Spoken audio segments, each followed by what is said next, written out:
रत्नागिरी आणि कोकणच्या अर्थकारणाच्या दृष्टिकोनातून अतिशय महत्त्वाची एक बैठक आम्ही जयगड बंदरावर आज आम्ही घेतलेली आहे। या बैठक आणि ह्या इकडल्या प्रवासाचा दौऱ्याचा आमचे काही उद्दिष्ट होते, हेतू होता। आजची बैठक आणि आजचा दौरा हा आदरणीय मुख्यमंत्री देवेंद्र फडणवीस साहेब आणि त्यांच्या कार्यालयाच्या निगडीत असलेले काही अधिकारी आणि ह्या सगळ्यांच्या मार्गदर्शनानुसार आजचा माझा दौरा ठरलेला होता। आणि ह्या दौऱ्याचे उद्दिष्ट प्रामुख्याने बंदराचं कोकणाच्या विकासाच्या दृष्टिकोनातून अजून महत्त्व कसं आपण वाढवू शकतो। मग एक बाजूला बंदर विकास ह्यांना लागणारं राज्य आणि केंद्र सरकारकडून पाठिंबा किंवा ह्यांच्या काही सवलती असो किंवा ह्यांना लागणारी मदत, आणि दुसरं म्हणजे काजू, आंबा, मत्स्य या सगळ्याचा हब म्हणून, मुख्य केंद्र म्हणून आज जसं मोठ्या प्रमाणामध्ये एक्सपोर्ट काजूचा असेल, माशांचा असेल, आंब्यांचा असेल, हे मोठ्या प्रमाणामध्ये JNPA च्या माध्यमातून होतं, जे नवी मुंबईला आहे, उरणला आहे। आजच्या बैठकीचा हेतू आमचा एवढा होता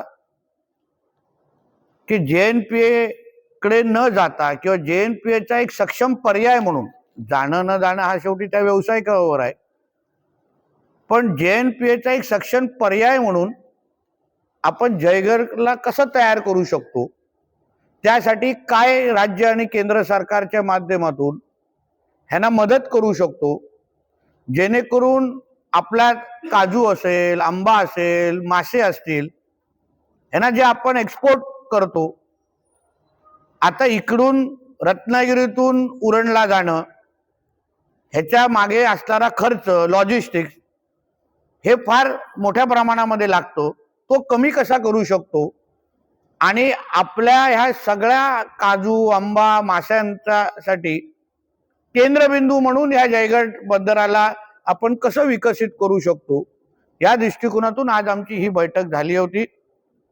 त्यासाठी मुख्यमंत्री कार्यालयाचे अधिकारी आमच्या बरोबर VC वर आमच्या संपर्कात होते। परशुराम पाटील म्हणून जे मित्राचे सदस्य आहे, एम्पडाचे सदस्य आहेत, दिल्ली केंद्र सरकारच्या बरोबर ते फार जवळून काम करतात, तेही आमच्या बरोबर VC वर कनेक्टेड होते। आणि जयगडचे सगळेच प्रमुख अधिकारी आम्ही बसून कुठल्या सवलती, कुठले महत्त्वाचे निर्णय घेऊन आपण ह्या बंदराच्या माध्यमातून उलाढाल कशी वाढवू शकतो, आणि महाराष्ट्राला आणि एकंदरीत काजू, मासे, आंबा ह्या सगळ्या व्यवसायाला आपण जयगडच्या माध्यमातून ह्या बंदराच्या जवळ आणून कोकणामध्ये राहणाऱ्या नागरिकांचं दरडोई उत्पन्न कसं वाढवू शकतो, या दृष्टिकोनातून आमचे काही महत्त्वाचे निर्णय आणि काही महत्त्वाच्या संकल्पना मांडल्या गेल्या। केंद्र सरकारच्याकडे काही जे प्रलंबित निर्णय आहेत त्याचा पाठपुरावा किंवा त्याच्यासाठी स्वतः मुख्यमंत्री फडणवीस साहेबांनी पत्र लिहिलं होतं।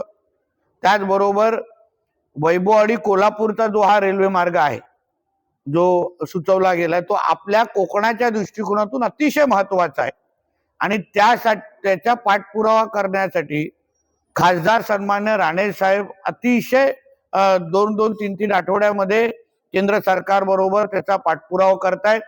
त्या एका वैभववाडी कोल्हापूरच्या रेल्वेच्या प्रकल्पामुळे पूर्ण महाराष्ट्र आपल्या कोकणाशी जोडला जाईल, मोठ्या प्रमाणामध्ये ह्या बंदराला त्याचा फायदा होईल, आणि त्या बाबतीमध्ये आपण कसा अजून पाठपुरावा करू शकतो ह्याची आमची त्या दृष्टिकोनातून चर्चा झाली। इथे काही महत्त्वाच्या अर्थकारण किंवा फायनान्सच्या दृष्टिकोनातून FSSAI असो, PQ असो, हे काही संस्था आहेत, त्यांचे मुख्य ऑफिस आपल्या या बंदरामध्ये उघडण्याच्या दृष्टिकोनातून आपण काय काय करायला पाहिजे, कुठले रिपोर्ट लागतील, त्यांचे हे अधिकारी या बैठकीमध्ये आले होते. म्हणून एकंदरीत ह्या पूर्ण या बंदराच्या माध्यमातून आजूबाजूच्या या भागाचा आणि आपल्या कोकणातल्या शेती असो किंवा एकंदरीत नागरिकांचं जीवनमान आणि आर्थिक सक्षम करण्याच्या दृष्टिकोनातून आजची बैठक फार महत्वाची होती. त्यासाठी मी ह्या इथे आलो होतो, त्यांच्याशी चर्चा झाली. ह्या बंदराबद्दल पण ज्या बंदराच्या माध्यमातून आज मोठ्या प्रमाणामध्ये इथे विविध या क्षेत्रामधूनच या क्षेत्राच्या बाबतीमध्ये मोठं काम होतं. आज ह्या आमचे JSW ही जी कंपनी आहे ती आपल्या देशाच्या मध्ये फार मोठी कंपनी आहे, जे ह्या क्षेत्रामध्ये अग्रक्रमांकाने काम करते. म्हणून बंदर खात्याचा मंत्री म्हणून तेही चर्चा, जिथे माझं बंदर खातं त्यांना काय मदत करू शकतं, त्यांच्या काही विषय माझ्याकडे प्रलंबित होते तेही माझ्या अधिकारी नोट डाऊन केलेले आहेत, तेही आम्ही सोडवणार आहोत. म्हणून एकंदर विकासाच्या दृष्टिकोनातून आज माझा हा दौरा होता, जेणेकरून ह्या बंदराला जेवढं महत्व वाढेल आणि जेवढा आमचा माल JNPA न जाता अगर आम्ही या बंदराच्या माध्यमातून अगर त्याला एक्सपोर्ट करू शकू तर निश्चित पद्धतीने कोकणाच्या विकासाला आणि एकंदरीत इकडच्या दरडोई उत्पन्नाला फार मोठा हातभार लागेल. त्या दृष्टिकोनातून आज बैठक घेतलेली होती.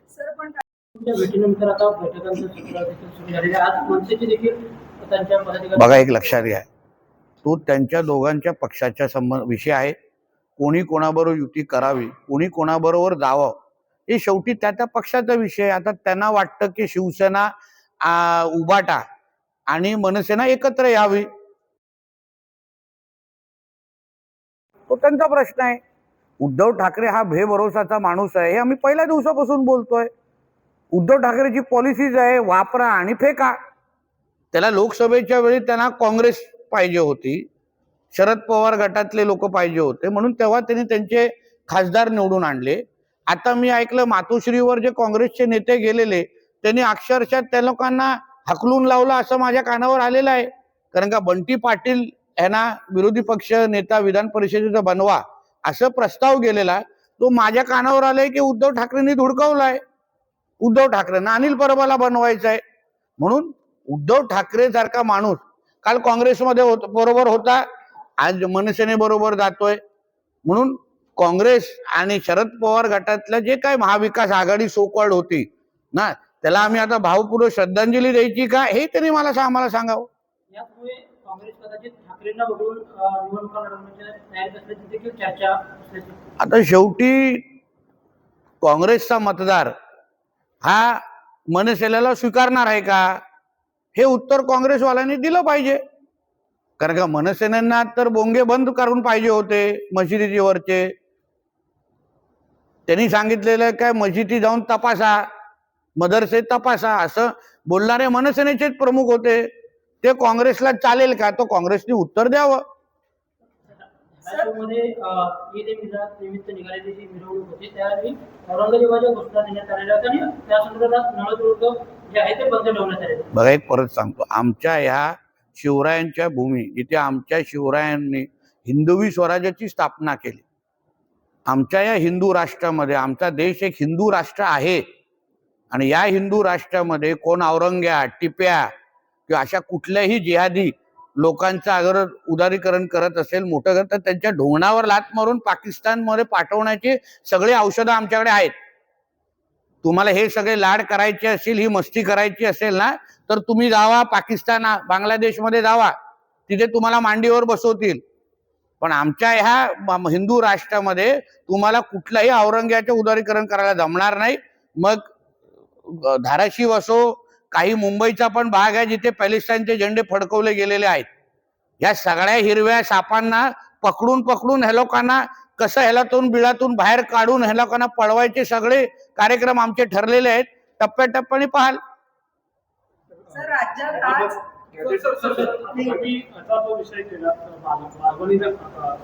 मालवणीमध्ये असं झालंय, ईदच्या निमित्तानं परिसरामध्ये खलिस्तानचा झेंडा फडकवला गेला आणि त्या संदर्भात तुमचं एक सध्या स्टेटमेंट सोशल मीडियावर व्हायरल होतं. ते नेमकं तसं काही विधान तुमच्याकडून झालं होतं का? काय झेंडा जे फडकवणारे आहेत त्यांना ह्या देशामध्ये राहण्याचा अधिकार नाहीच आहे. माझं स्टेटमेंट आहे. मी काय माझ्या एकदा तोंडातून शब्द निघाला म्हणजे आम्ही मागे घेणारे लोक नाही आहोत. म्हणून जे पॅलेस्टाईनचा झेंडा फडकवतात, जे जिहाद करतात, जे इथे जिहाद ज्यांना इथे पाकिस्तान आणि इथे औरंग्याला मोठं करायचं आहे ना, त्या सगळी ही जी घाण आहे, हिरवी घाण जी आहे ना, त्यांना परत पाकिस्तानमध्ये पाठवण्याची सगळी तयारी आमच्याकडे आहे. हे सगळे लाड आहे ना, हे आमच्या हिंदू राष्ट्रामध्ये होणार नाहीत. हे काय पाकिस्तान आणि बांगलादेश नाही.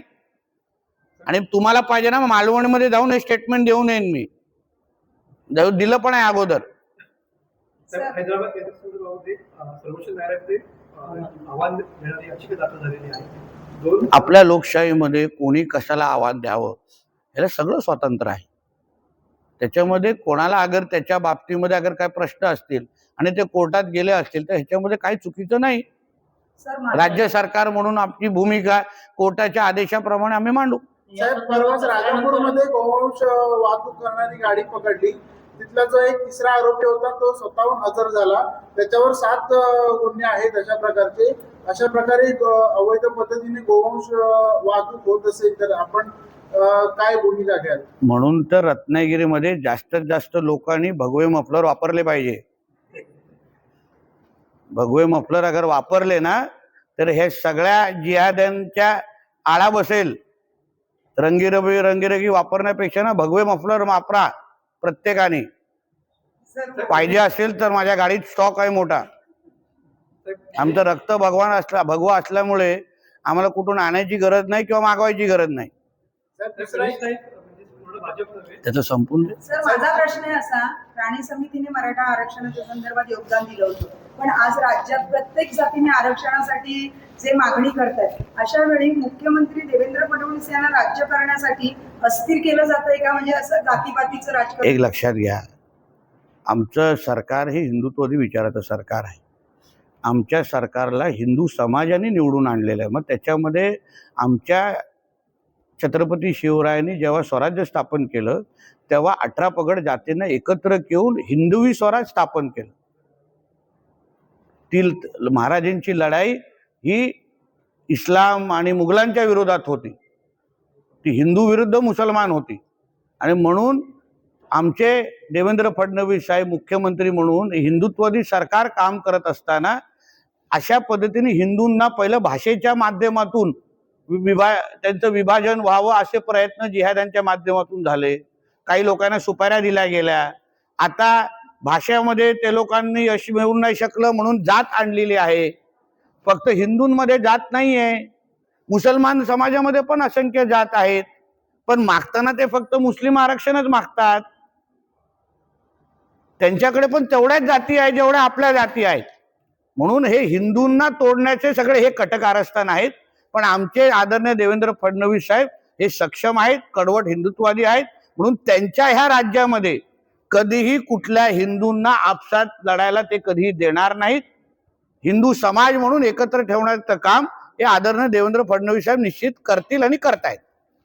झाली स्टोरेजची फॅसिलिटी कशी वाढवायची, कोल्ड स्टोरेजची फॅसिलिटी कशी आणायची, वाहतुकीसाठी आपण कसं याच्या डिस्टन्स कमी करू शकतो, हा एक विषय आहे.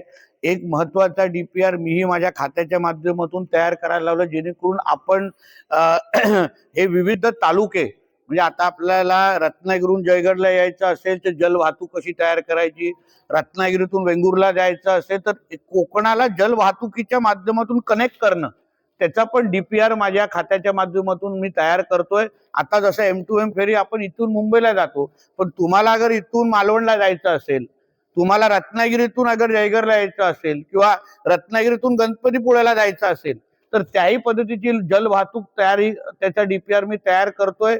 माझा 6 महिन्यामध्ये MMBच्याच माध्यमातून मी सुरू करणार आहे ते.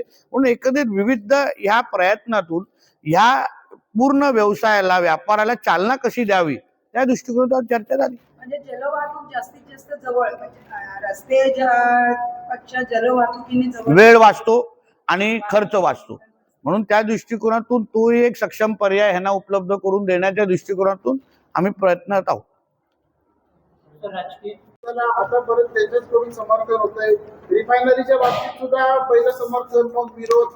आता तर रिफायनरी गेला तसं सरळ सरळ सांगतायत आणि त्या ठिकाणी पर्यावरणपूरक प्रकल्प आणणार असंही सांगतायत काही नेते मंडळी. बघा, माझं एवढंच म्हणणं आहे, आमच्या कोकणामध्ये रोजगार आला पाहिजे, नोकऱ्या आल्या पाहिजे. आमच्या मुलं मुली कुठे मुंबई, पुणे, नाशिक, अन्य राज्यांमध्ये नोकरी न करता आपल्या आई वडिलांकडे नातेवाईकांबरोबरच राहून आपल्या गावामध्येच राहून नोकऱ्या केल्या पाहिजे. हे आज मी प्रयत्न का करतोय, आम्ही जयगडला आम्ही का आलोय, जेणेकरून ज्या नोकऱ्या ह्या माध्यमातून उपलब्ध होतील, जे व्यवसाय उपलब्ध होतील, त्यामुळे आमच्या तरुणांना तरुणींना मुंबई, पुणे, नाशिक जाण्याची गरज भासणार नाही. म्हणून कुठल्याही रोजगार संदर्भात MIDC असो, बंदर खातो असो, कोणी प्रकल्प आणत असेल तर त्याला आता आपण कोकणवासी म्हणून समर्थनच करायला पाहिजे. जो 10 वर्ष आपण जे मागे गेलो ना, एकंदरीत उभाटाचा आणि एक हे लोकांच्या घाणेरड्या राजकारणामुळे प्रकल्प मागे जायचे, पहिले विरोध करायचा, मग समर्थन करायचं, खोके आल्यावर लगेच समर्थन करायचं. हे जे काही प्रकार मातोश्रीच्या माध्यमातून वर्षानुवर्ष जे सुरू होतं ना, आता कोकणाच्या जनतेने नाकारलंय आणि आम्हाला रोजगार निर्मित आणण्यासाठी, प्रकल्प आणण्यासाठी भारतीय जनता पक्ष आणि महायुतीला निवडून दिलेले आहे. म्हणून मला असं वाटतं की आता ते नकारात्मक सगळं वातावरण बंद केलं पाहिजे आणि रोजगार जिथे जिथे प्रमोट होईल, रोजगार त्या प्रकल्पांना आपण पाठिंबा दिला पाहिजे. पर्यावरणाला लक्षात ठेवून तर राज्याच्या पोलीस महासंचालक रश्मी शुक्ला यांच्या विरुद्ध जो काँग्रेस नेते नाना पटोले यांनी मानहानीचा दावा केलेला होता, तो न्यायालयाने अवैध ठरवून रद्द केला. अहो, आम्ही पहिल्या दिवसापासून बोलत होतो, आमच्या ज्या DG आहेत शुक्ला मॅडम, त्यांच्या विरुद्ध हे लोक कटकारस्थान करतायत.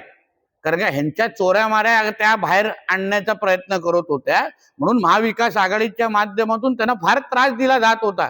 आता 2 घाशी पडले की नाही. नाना पटोलेजींनी किती वेळा तोंडावर पडावं, आता ह्याला गिनीज बुक ऑफ रेकॉर्ड मध्ये टाकायला पाहिजे. चला रे बाबा, आमच्या गणेश नाईक म्हणजे पूर्ण भाजप नव्हे. कोणी काही बोललं तर नवी मुंबई आणि ठाण्यातली एकनाथ शिंदेची ताकद कमी होणार नाही असं धुळे सावंत म्हणतात. ते पण ते आता तुमचे रत्नागिरीचे पालकमंत्री येतील तर त्यांना का बोललं हे तुम्ही विचारा ना. तुमचं काम मी कशाला हलकं करू. ओबीसी समाजाचा देखील महामोर्चा मुंबईत दसऱ्यानंतर मी तुम्हाला परत बोलतो, हिंदू समाजाला एकत्र ठेवण्यासाठी आमचे देवेंद्र फडणवीस साहेब सक्षम आहेत.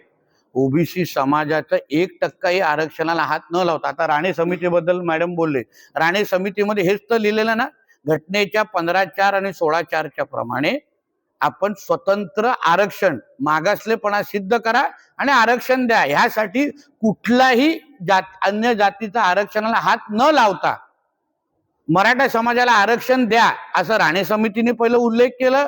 मग नंतर आमच्या फडणवीस साहेबांच्या सरकारने ते आरक्षण टिकून दाखवलं. मग उद्धवजींचं सरकार 2.5 वर्ष उद्धव ठाकरेंनी घाण करून टाकली. मग 2.5 वर्ष परत आमचे महायुतीचं सरकार आलं, आम्ही परत टिकणारं 10% आरक्षण दिलं आणि आता परत देतोय. ओबीसी समाजाचं 1% आरक्षण द्यायला देणार नाही, आम्ही ठणकावून सांगतो. काय चिंता होणार नाही. इथे हे देवेंद्र फडणवीस साहेबांचं सरकार आहे, हिंदुत्वाच्या विचाराचं सरकार आहे. इथे कोणाला करायची गरज, कुठल्याच हिंदूला चिंता करायची गरज नाही. पण भुजबळ साहेब GR संदर्भात आशंका आहे. हो, पण त्यांना समजवण्याची भूमिका आमच्या देवेंद्र फडणवीस साहेब घेतील ना. आमच्यातली ट्युनिंग तुम्हाला माहित नाही मॅडम. त्याला येऊ का काजू बोर्डाची जी मीटिंग झाली त्याच्या संदर्भात काही सांगा. ते त्या बाबतीमध्ये आता संबंधित अधिकाऱ्यांनी मला माहिती दिली आहे की लवकरच त्या बोर्ड संबंधित सकारात्मक आणि चांगली ब्रेकिंग न्यूज तुम्हाला आम्ही देऊ शकू अशा पोझिशनवर आज आम्ही आहोत. फक्त त्या दिवसाची वाट पहा. चला, थँक्यू.